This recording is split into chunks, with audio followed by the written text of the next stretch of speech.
बिस्मिल्लाहिर्रहमानिर्रहीम। अस्सलाम वालेकुम नाज़रीन, मैं तुहाडा मेज़बान असगर गुजर। तुसीं वेख रहे गुजर टीवी फुल हर रोज़ बेहतरीन तो आला क्वालिटी जानवर लैके दोस्तों की हाज़र होई दा। अज दोस्तों की खिदमत मझ बहुत खूबसूरत लैके हाज़र होए हैं दोस्तों। बड़ियां बड़ियां वड्डियां महीं ते पलियां वेखियां होनियां, लेकिन अल्हम्दुलिल्लाह अज जेह्ड़ी मझ दोस्त वेखन रूह राज़ी हो जाएगा। कच्ची सूई मझ, किड्डा प्यारा थाना मझ मुठ मुठ मझ की हड्डी हुड्डी कोई नज़र नहीं आती, एंड टोर तरह कच्ची मझ सूई है। जान मझ फुल वड्डी, सफेद चिट्टी अख, एक झलकाया जवाब। चल जान दे पर माशाअल्लाह चंगा मझ थान, चंगा मझ चड्डा मंडा तो थले। कच्ची मझ सूई है, ए मझ ने कट्टी दी है माशाअल्लाह। कट्टी दियां अखां सफेद चिट्टियां, अखां सफेद चिट्टियां, नाड़वे थान माशाअल्लाह बड़ा पावर वाला, बड़ा साफ ना कोई चिल्लर शिल्लर।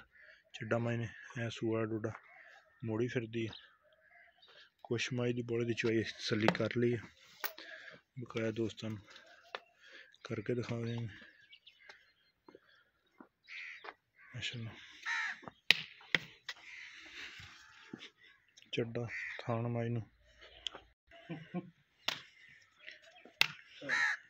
फुल वड्डी, फुल गड्डी वाली ग्वाल वाली मझ माशाअल्लाह। टुरदी फिरदी भरावां दी नज़र, कद मझ चंगा, शान वाली है। दुध इंशाअल्लाह इस तरह की मझ सुकून 20+ हो रही। लै मोड़ के दूरों करके भी कैमरा तो नज़दीक तो भी। एड्डी पली मझ, एड्डी मोटी मझ घट ही नज़र आती है। कच्ची सूई है ए मझ का, कुछ बोले की चवाई हुई है। दूसरी असीं तसली कर ली, जेह्ड़े भरा दिल होवे आके तसली कर सकदा।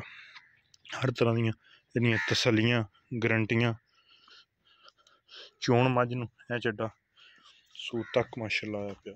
बोला मझ चंगा देगी, दुध भी इंशाअल्लाह चंगा करेगी 20+। तो फिर एड्डी वड्डी कद वाली मझ कि छड्ड दो गल्लां। ते पली मझ ते एड्डी वड्डी मझ बहुत घट नज़र आती है। यदा बिल्कुल मकूल ते मुनासिब जी डिमांड आ 3,90,000 रुपया। 3,90,000 रुपया की डिमांड आ, बिल्कुल मकूल ते मुनासिब जी। ऐ सूई कच्ची, चड्डा मझ नूं थान मझ नूं हर तरह दियां तसलियां गरंटियां। तो जी बिल्कुल मकूल ते मुनासिब जी डिमांड 3,90,000 रुपया। ये थणा की, ये चड्डे की, ये पिछे की हर तरह की तसली गरंटी कर ली है इंशाअल्लाह। मजीद भी दोस्तों हो जाएगी जी, अगर कोई दोस्त आके चोवे तसली करके अपनी मझ लै जाए। तसली गरंटी हर तरह की। कच्ची सूई है, बाडी मझ नूं बहुत वड्डी है, छोटी जी नहीं, चंगा वेट आ मझ। गड्डी वाली भी है, ग्वाल वाली भी दोस्त। तो इंशाअल्लाह जिस तरह का चोण आ मझ नूं गुठे गुठे जड़ियां मोटियां धारां पैनियां। ये बिल्कुल मकूल ते मुनासिब जी डिमांड 3,90,000 रुपया। पिछे मोड़ पे जान दे। तीसरा सूआ सूई है, 3,90,000 की डिमांड इंशाअल्लाह 20+ होगी। यह मझ की कट्टी है। उम्मीद करने अज की वीडियो आएगी दोस्तों पसंद। वीडियो पसंद आती लाइक शेयर तो माशाअल्लाह दे कमेंट मोड़ दें। अल्हम्दुलिल्लाह आपदी मझ दोस्तों ना प्यार मुहब्बत हमेशा ही हुंदा ते इंशाअल्लाह हमेशा ही करते रवांगे। एक अगली तो नवी बेहतरीन वीडियो ना फिर दोस्तों की मिलते रहेंगे।